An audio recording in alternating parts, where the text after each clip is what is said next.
What's up, guys? It's Chris Rudiger here on the 615 House podcast. We are sitting down with Lauren Weintraub, where we got to talk about starting off in Boston, making the move to Nashville, and then the process of writing almost 900 songs to get the best batch of 12 songs, 6 of which are going to be on her EP that comes out November 4th. You can watch it right now. Click here. Do it.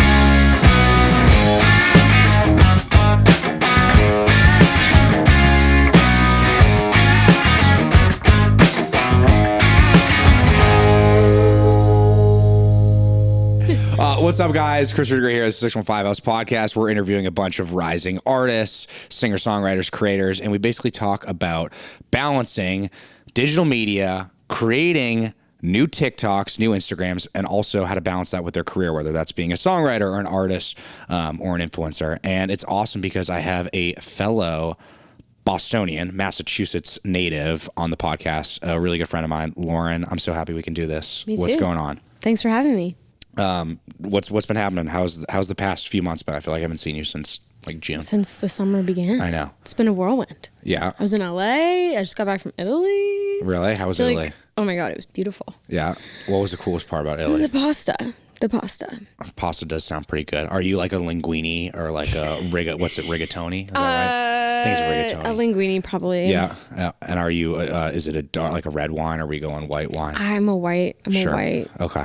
White wine girl. Is white wine has to be chilled, right? And red wine's room temperature? It's better chilled. Better chilled? Okay. Well, I didn't know that, and I put like 3 bottles of white wine like out on my counter for like months.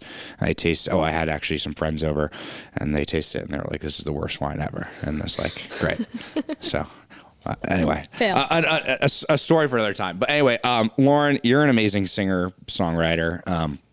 I feel like it's cool because I have known you since we were like 15 playing Children. like shitty bars in Boston, and I've witnessed your career take off. And I feel like a lot of it's happened like the past year and a half with social media, but really it's been more of like a 6 or 7 year journey, because Lauren was writing songs at 15 that are better than like 99% of the Nashville community. I don't know about that. But let's just like start from the beginning. Like what was like, I mean, I know a little bit about this, but like childhood in terms of like, when did you learn to write songs, play music? Like, how did it all start? Well, I'm a triplet. I do know that. So there's 3 of me, but they're boys. So my mom like put me in sports because they were in sports. So it was quickly realized that I had no hand-eye coordination. That was not going to work out. This is like softball, baseball, not going to happen. Fully like baseball, me in the outfield doing cartwheels, and my dad being like, she's going to get like hit in the face with a baseball. Amazing. So that ended. And then my parents put me in dance. So it kind of started with dance, which turned into theater, which when I got to high school turned into songwriting. And that's when I wrote my first song. What, were you doing like musical theater, or was it like tap dance? Okay. Oh, all really? of it. What was the best performance you ever had? Probably Annie. Played Annie. We're gonna get this Annie clip up here on the pod. This Annie clip, I've seen it. I've probably watched it like 30 times of Lauren just crushing it. Just stick up my chin and grin and say, oh, the sun come out tomorrow, so you gotta hang on till tomorrow. Come what may, tomorrow. The sun will come out. It's fantastic. That's pretty good. That's okay. I mean, I'm 2 octaves lower than Annie, but okay. So you got into dance, and then when was the first song you wrote? First song I wrote was freshman year of high school. Yeah. It was called You Don't Know, and it was like really dramatic. Yeah. It was terrible. Really? So it's not going to come out on No, Spotify it anytime will soon? never come out. Not on the new EP? No. I did put out a really cringy EP in high school though. Yeah. That is now deleted. What was it called? Just Lauren Weintraub. Lauren Weintraub EP. Amazing. Self-titled EP. Yeah. It was pretty cringy though.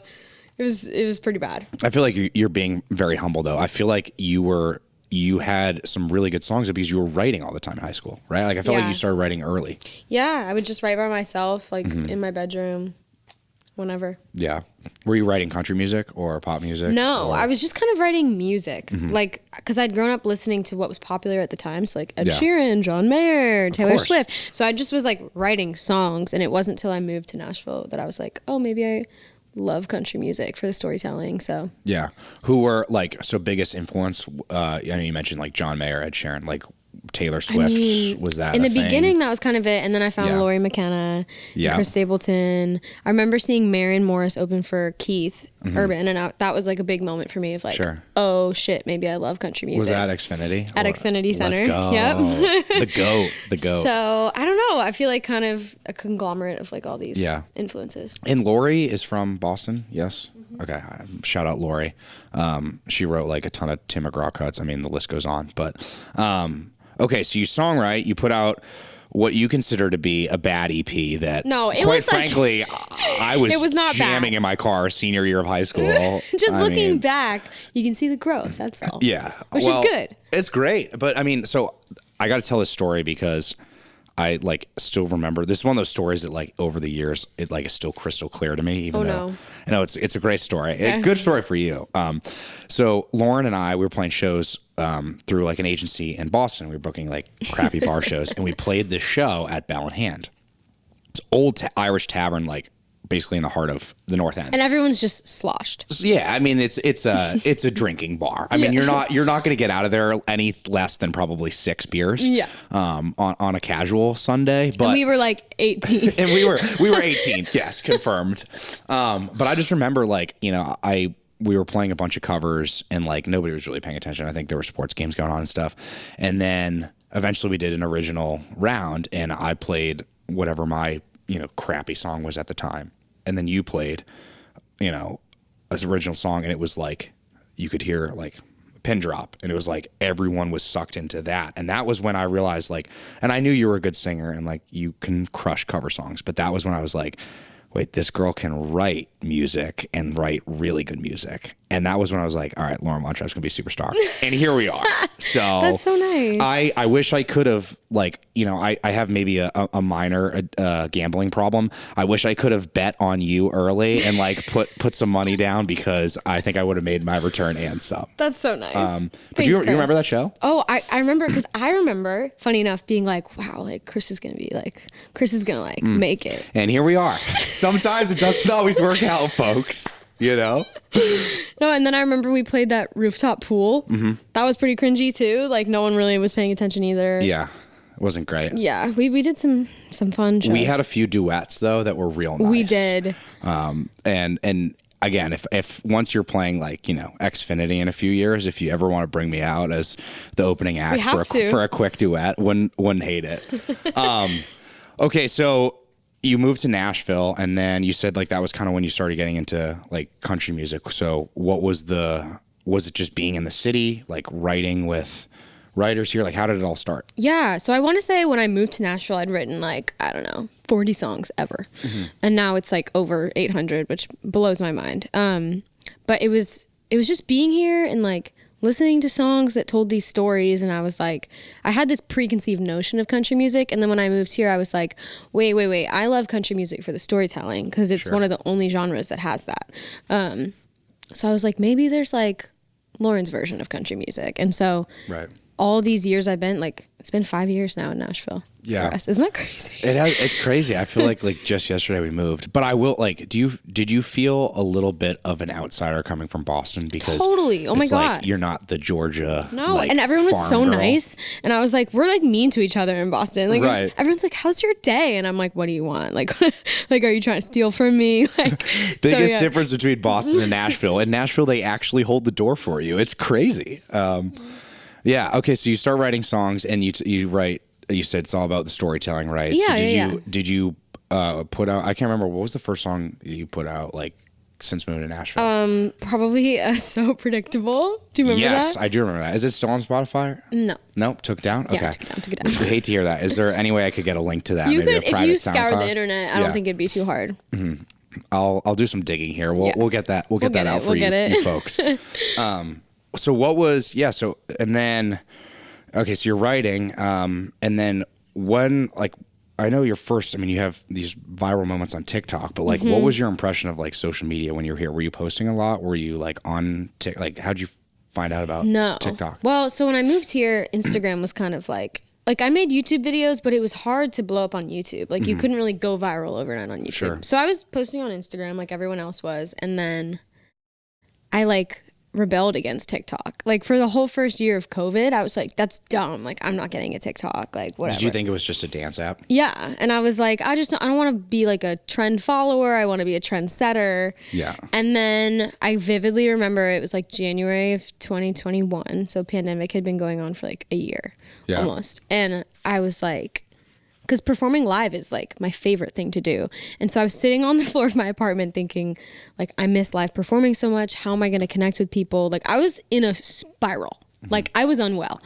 And I think a lot of us were in that place. And I called my friend Josh and I was like, Josh, like, I don't know what to do. He's like, I write all my songs with him. He's like my best friend, mentor, all this stuff. And he was like, Lo, like go to bed. You can save the world tomorrow. But like, you just need to find a way to connect with people without actually being with them. And so the next day I was supposed to have a meeting and it got canceled. So I had my whole afternoon free and I was like, all right, I'm just going to drive around and make like a stupid video. Cause I'd started to see people like making videos in their car like that, which I drove around every day listening to my demos anyways. Right. So I was like, all right, like maybe we'll just see.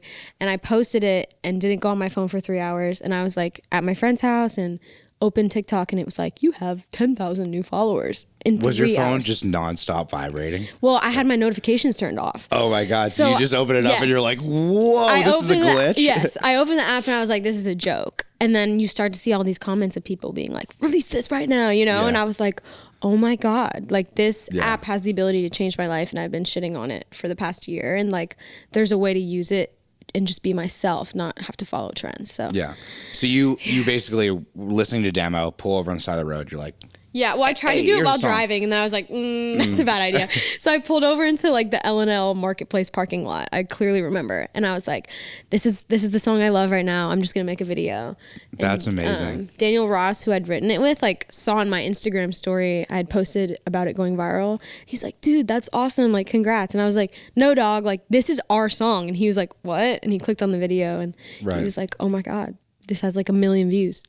So he was freaking out too. Yeah, yeah. So, okay, so you get on TikTok, this happens, and then like, is the song recorded? Like, what next? No, you know? the song's a demo at this point. Okay. And so we're like, all right, we're just gonna rush to finish it. All the files were lost. At least the vocal files. The vocal files were like had gone into the abyss. Like it was like a computer glitch. So we still had a lot of the backing tracks, but we had to do like whole new vocals, which was making me nervous because I was like, they're gonna hear my voice has changed. Like I was a baby when we first recorded it, but I think it was for the better. So how long was the song? When did you write the song versus when you? I wrote it was the first song I wrote in my publishing deal.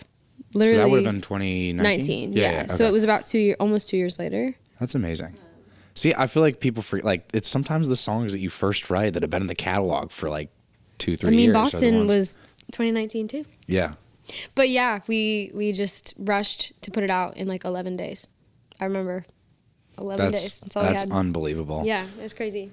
And so after that one, right? What do you keep posting original songs? Like, because I feel like I now have the Lauren Weintraub experience where I open my phone, it's her in the car, breaking down, crying, writing about a boy.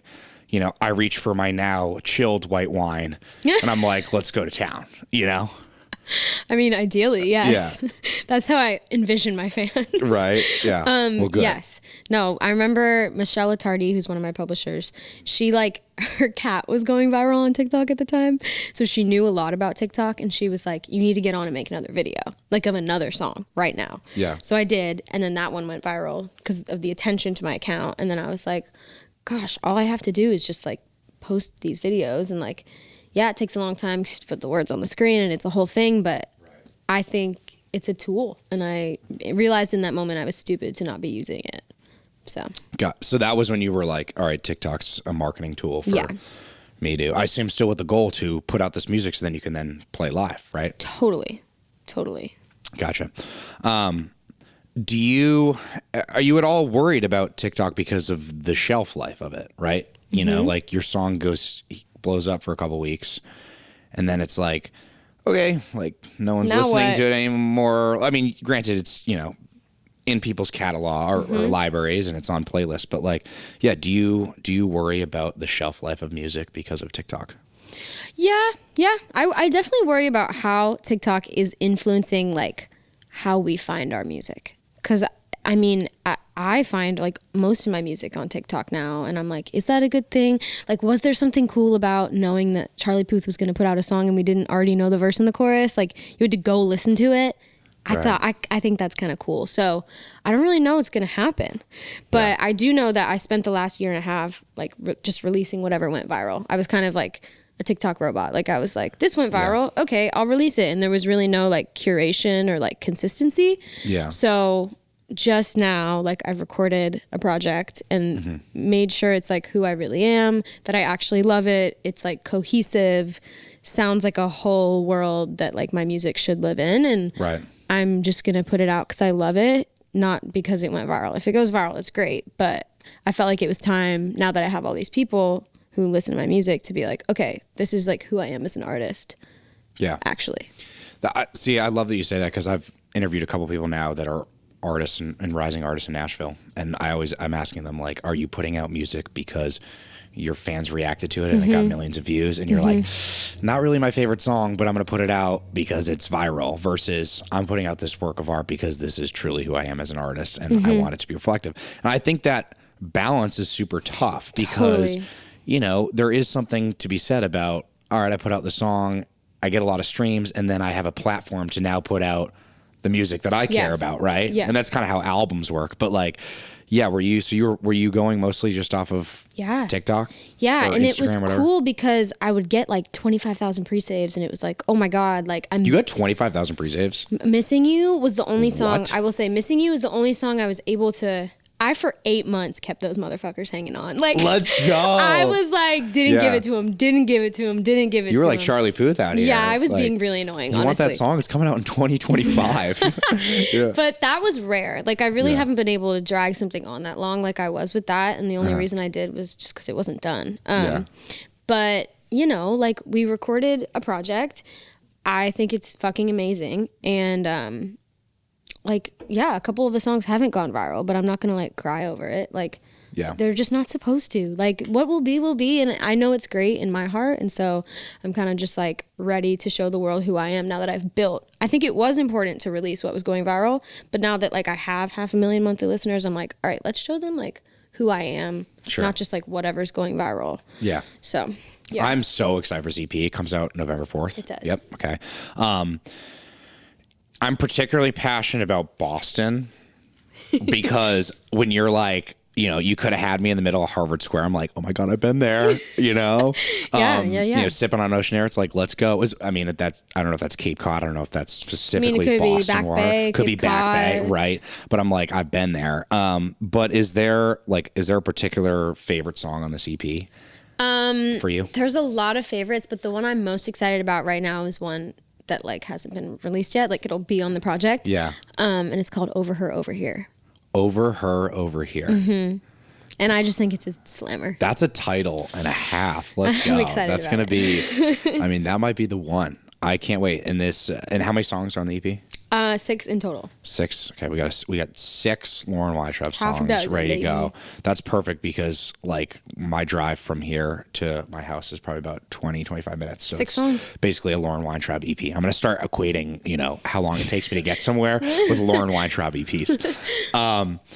Okay, so one question I have for you is how has social media changed the balance of your life as like an artist and a songwriter? Do you feel like you're spending more time creating these viral moments or trying to create these viral moments versus actually like songwriting and recording? No, only because my publishers have made sure that like they keep me balanced. Yeah. But yeah, I mean, social media has definitely like overtaken my brain in a terrible way. And so in the last like kind of 6 months, I've had to learn how to just set boundaries with it because it was like making me anxious. I was having panic attacks, like just because the speed at which TikTok moves, I feel like changed the chemistry of my brain to just like become like fucked up. So I've had to learn to just like post a video and then leave it alone and like not care if it goes viral or whatever, just like put something out on the internet and then leave it be, because scrolling for that amount of hours is just like Right. Like I could learn another language in that amount of time. Like if you think about it. Yeah, but it's like, and you would think it wouldn't be that hard, but it's like you post the video and then it's like, all right, it's been 2 minutes. I got to check. Like, do And they it's like me? Do they like me? Yeah. And then you're and that's a baiting- terrible thought process of like, oh, do people like me? Like not everybody's gonna like you. right. If you're doing something right, not everybody's gonna like you. Of course. So Of course. I've kind of had to like rewire my brain to be like, dude, it's gonna find the right people. Calm the fuck down. It's Right. good. Like it's chill. And one, I think it's still like another question for you. Do you still believe, okay, we have a scale, right, between sort of marketing a song versus the actual song. Do you still believe that good songs win? I do. Elaborate. Please. I think good songs win in the long run. I don't think they win immediately. I don't think the person who works the hardest wins first. I just don't.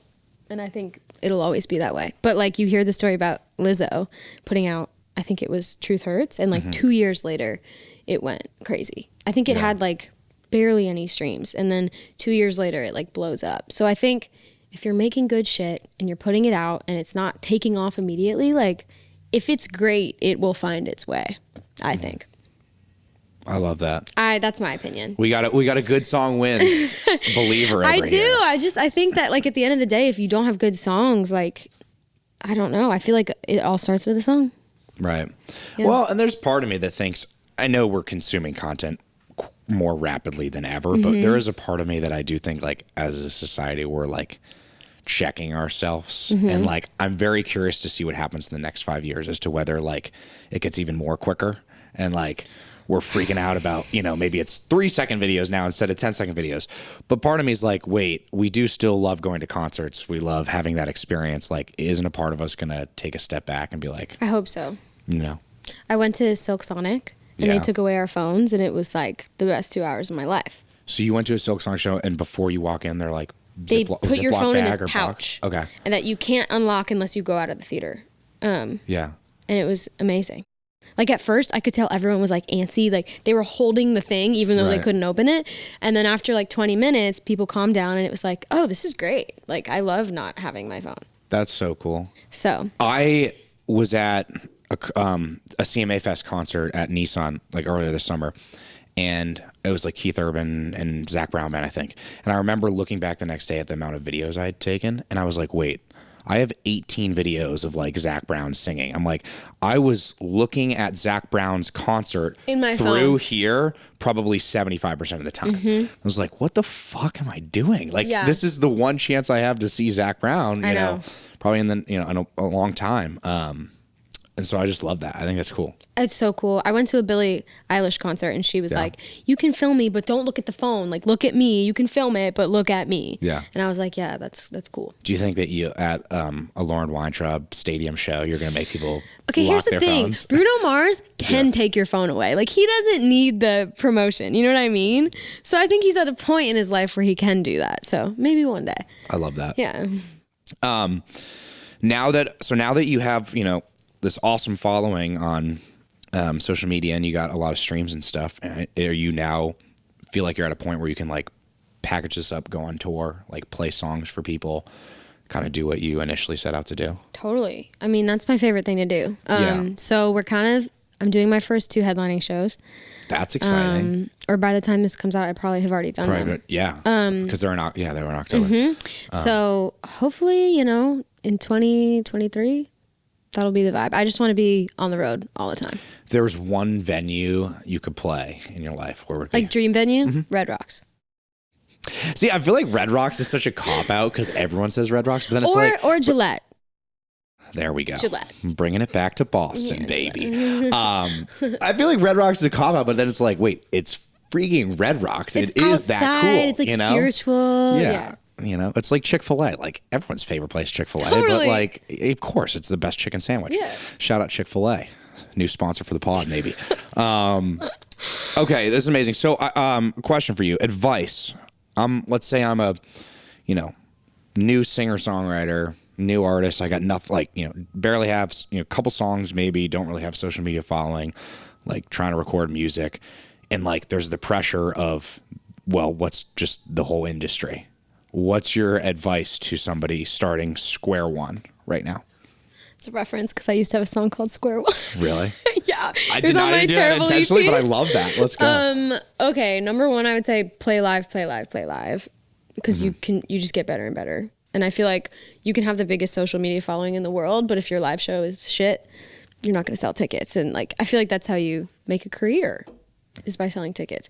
Number two would be write a shit ton of songs. I remember when I was 15, a mentor of mine told me, he was like, you have to write 900 songs to make your first album or whatever. And I was like, that's stupid. I've written 10 and I'm going to make an EP. Right. And now that I have almost written that many songs, I'm like, he wasn't kidding. Like, he really, really wasn't kidding. You have to write 900 songs to get 12 you like would take to the grave with you, Yeah. which is terrifying.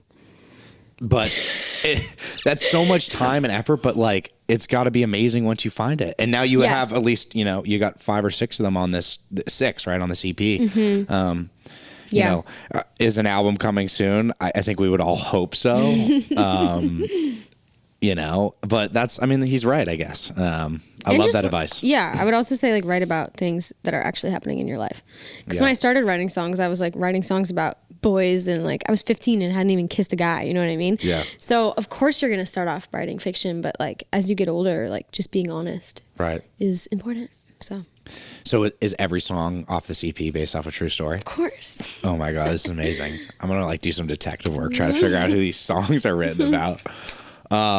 Well, Lauren, it's been awesome having you on this pod. I'm so excited for the future of Lauren Weintraub. The EP, the title of the EP? It's called This Is Your Brain on Love.